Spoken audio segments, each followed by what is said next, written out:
జనవరి 24 నుంచి 26 వరకు 3 రోజుల పాటు హైదరాబాద్ లిటరరీ ఫెస్ట్ నిర్వహించనున్నట్లు Hyderabad literary pest chairman Jayesh Ranjan తెలిపారు. సత్వా నాలెడ్జ్ సిటీలో జరగనున్న ఈ కార్యక్రమం 16వ ఎడిషన్ అని చెప్పారు.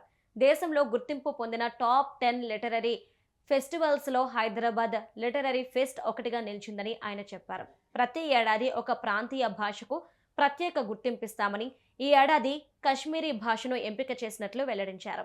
ఇది సాహిత్యానికి సంబంధించిన విశాలమైన మేళగా కొనసాగుతుందని తెలిపారు.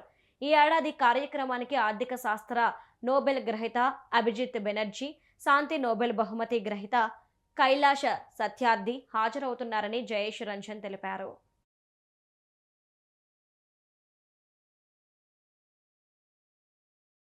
మెట్రో స్టేషన్‌కి దగ్గరలో ఉంది. తర్వాత పబ్లిక్ రవాణా సౌకర్యం కూడా మంచిగా ఉంది. పార్కింగ్ చాలా సముచితంగా ఉన్నాయి. చుట్టుపక్క చాలా ఫుడ్ కోర్ట్స్, రెస్టారెంట్స్ ఉన్నాయి. సో, వాళ్ళకి భోజనం సదుపాయం కూడా మంచిగా దొరుకుతా ఉంది. Toilets, washrooms. సో, మనకు ఇది ఒక మంచి ఒక ప్లేస్ లో ఈ ఒక కార్యక్రమం ఏర్పాటు చేసే అవకాశం దొరుకుతా ఉంది. అండ్ ఆ 3 రోజులు మనకు ఐటీ కంపెనీస్‌కి సెలవు దినాలు.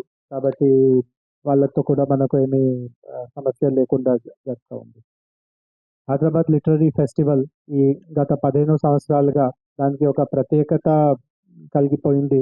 మన భారతదేశంలో కొన్ని వందలాది లిటరరీ ఫెస్టివల్స్ జరుగుతా ఉంటాయి. చిన్న చిన్న ప్రాంతాల్లో కూడా లిటరరీ ఫెస్టివల్స్ ఉంటాయి. కానీ మొత్తం భారతదేశంలో చూస్తే ఒక 10 లిటరరీ ఫెస్టివల్స్‌కి కొంత గుర్తింపు ఉంది.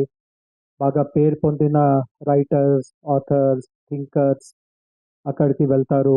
పబ్లిషర్స్ కూడా కొన్ని సందర్భంలో ఎవరైనా రైటర్ కొత్తగా పుస్తకం రాసి ఉంటే, ఆ పుస్తకం రిలీజ్ గానీ, లాంచ్ గానీ అదే వేదికల్లో చేయడానికి ముందుకి వస్తారు.